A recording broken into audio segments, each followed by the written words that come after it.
So I showed her the shepherd's hut. We went in there. I was like, yeah, lay on the bed, see how comfy it is. And we started having a little kiss in there as well, didn't we?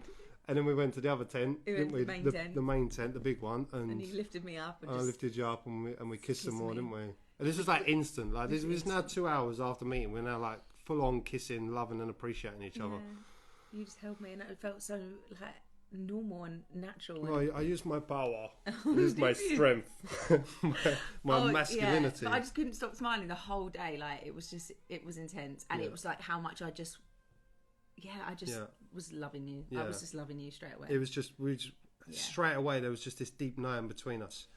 And so, what did we do? For the rest of the day, we went and had a meal together, didn't we? We went and had a nice meal together. But what I started to realise, like while I was with Lawrence, I started to feel like a bit of a resistance. Yeah. And I said to you when I was eating, I was like, I feel a bit of a resistance. And that resistance was actually towards her. I didn't actually really know I felt like the resistance he was pushing was. away. And so it was. That's what it was. That it was initial like a push. was like zoom, and then it was like fuck. And then it was like fuck, yeah. And it was. And like, then you were like wait. So then his whole body language, like at lunch, he just sort of sat back, and his arms were like back, and he's like this, and I'm thinking, who's this guy now? All right. And then you started talking about some stuff, and the superiority was coming over. When I started trying to talk to you, and I was being very open, suddenly you become shut off, and it was a bit like, well, I know you were kind of your ego. It was your ego was coming up, and I was telling you, I was like, okay, is this you talking or is this your ego? But you didn't really understand the difference. It was like a. I knew where you was going with it, but it was sort of like your ego didn't I was starting to pull back. Yeah. So I went to you. Okay. Hello, nice to meet you, ego. I haven't met you yet. Like it was like an introduction to your ego side.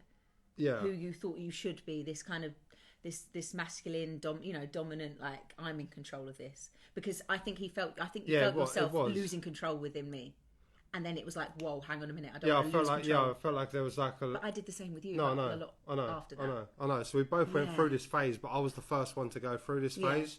I was the first one to start going, whoa, okay, because it was so intense. It was so intense and so close and so quick that all of a sudden I started to go. I could just feel a resistance. I communicated it to you, and I said I can feel a resistance here. But anyway, like it wasn't taking me over. It wasn't like controlling the situation. Mm-hmm. So we come back, didn't we? Yeah. And then I think was it that night did we speak about it a bit more? Yeah, we spoke a little bit more about it. I wasn't fully understanding exactly what was going on, but I was aware that I was being slightly triggered at this point. It was only did we do any work that night? We didn't do any work that night, did we? No. We just talked and got to know each other. Got to know each other very well. And then you stayed that night, didn't you? Yeah, I stayed. Yeah. I mean, although I was feeling a resistance, I was so aware of this deep connection with you. It was so deep. And I think that night you were holding me the whole night, and then I remember in the morning I did wake up and then you did say. Yeah, I instantly fell in love with you. Instantly. It was so deep. It was so deep. And you weren't supposed to even hear that. I know. You're supposed to be asleep. Your ass was supposed to be asleep. I know. I wasn't asleep. I heard everything he said, and I woke up to it, and I just felt all like the love you were just showing me. Yeah. And then just waking up to that, and then you were saying, I love you. I actually love you. I fucking love you. On top of my head. And I could feel it. Not only just hear it, I was feeling it being fed through me. And I did say it back. I don't know if you heard me. Yeah, I did hear you. But when I said it and you said it back, I was like, shit. shit. She's actually awake. I know. But that's it was that's what led into Monday. And Monday morning was when the resistance that I was talking about on the Sunday in this video. Now Monday morning I was supposed to be going to work, and that's when that wound come to the surface, and that's a video for day number 2. Yeah, day number 2, because this shit went so deep. But it was so deep. Yeah, and this is where we realised what we were. That we was doing something serious. But the love serious. Was there. The love was there. Instant. It was straight so away. It's like, this is where most people would run. It was that intense. It would so scare intense. the life out of people. Yeah, but I just wasn't scared. And nor was I. We just wanted to understand it and get rid of it, whatever the hell this was. But the resistance was just the surface. When we went under it.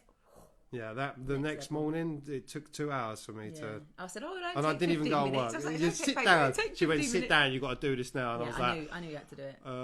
She's like, come on, and sit down. I was like, cool. And then I surrendered to it, didn't I? But we'll talk about that more in day number 2. But that's just a little bit of a recap. Like, on that Sunday, we knew from the moment that you picked me up, from the moment I see you, I was like, this girl is on another level. And then we went to the class and.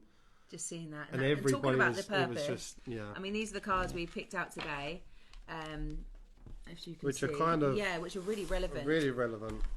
All paths lead home, and the power of purpose. And it was just really this calling, wasn't it? I mean, these cards I chose were definitely about inner intuition, following that intuition and not questioning it, and knowing the difference between your thoughts and your intuition. You have to see through the thoughts. Like, the thoughts are just ego. The thoughts are what your mind can create. But if you have this inner knowing and this inner intuition that's guiding you, which isn't following thought, it's like it's a not deeper thought, knowing. It's not deeper thought. knowing. It's Yeah. deep knowledge. It's really, and that's going to lead you home. That's going to lead you to that path, that path that's meant for you, which is like your purpose. And then this card come out, wasn't it? And it was amazing. We did read Power the of message. purpose, yeah. Yeah, and the power of purpose is like knowing what you're called to do, like being so aligned with everything that you know. What is it you came here to do? What is it that you came to serve others? What is it that you know, every single human is born with a purpose, and it's up to us to recondition, so to get rid of the old conditioning that, you know, what our parents think we should be, or what our friends think we should be, or what we think people think we should be. Like, it's all of that. That's to do with identity. That's to do with ego. You've got to remove that ego and really start listening to your inner guidance and your inner intuition to be able to put you on the path of where you're going. Listen to the signs, listen to the nudges, and just really follow that home, that home feeling, that aligned feeling is where your purpose is at. So yeah, just a little message to go within. And then I picked mirror, which again is, I think, such an importance right now as well, not just for us but for other people, to mirror, to understand your triggers, to understand why you're getting triggered in certain situations, and then to really go into them triggers and understand what the messages that them triggers are trying to convey, so that you can heal these parts of you and you can be more free in yourself, more aligned with yourself. Yeah.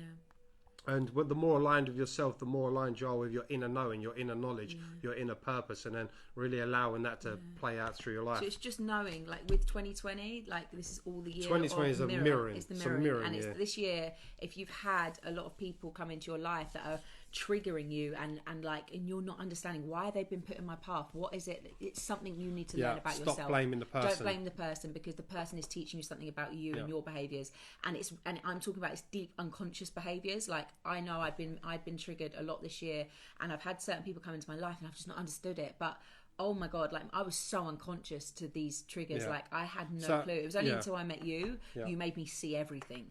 And it will take just that one person to really show you, and it's always going to be the most painful, unfortunately. And it's always going to be the most person that means the most to you. And it's going to be the most like fulfilling thing once you can see that reflection and you can see, oh my God, I know this is, you're teaching me something. Just looking at it in a different perspective of not what you're doing to me, but what is it that you're teaching me?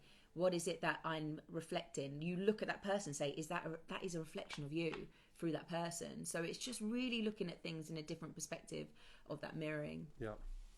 Cool. And then the last one is the Royal You. And the Royal You is exactly as it says on the tin. It's when you've done so much work that you're in alignment, that you can turn up and express who you are in your authentic way, in your authentic expression. And there's only one you. So the Royal You is when you're connected to your purpose, when you're connected to your divinity, when you're connected to source consciousness, and then allowing that to play out through your life and trusting in your connection, trusting into your intuition and trusting into the higher guidance. It's got the little third eye in that as well. It has got a little third eye, but it also has the crown. That's the crown of the head that says that I'm so connected, that I'm united, that I am in a oneness with myself, and that allows us to connect and be in a oneness with another. Yeah. First in a union with your feminine, with your counterpart. And we might have to turn the camera off in a minute. But okay, so that was day number 2. Day number 1. Day number 2 will follow. Sending you lots of love and light and blessings. Much love.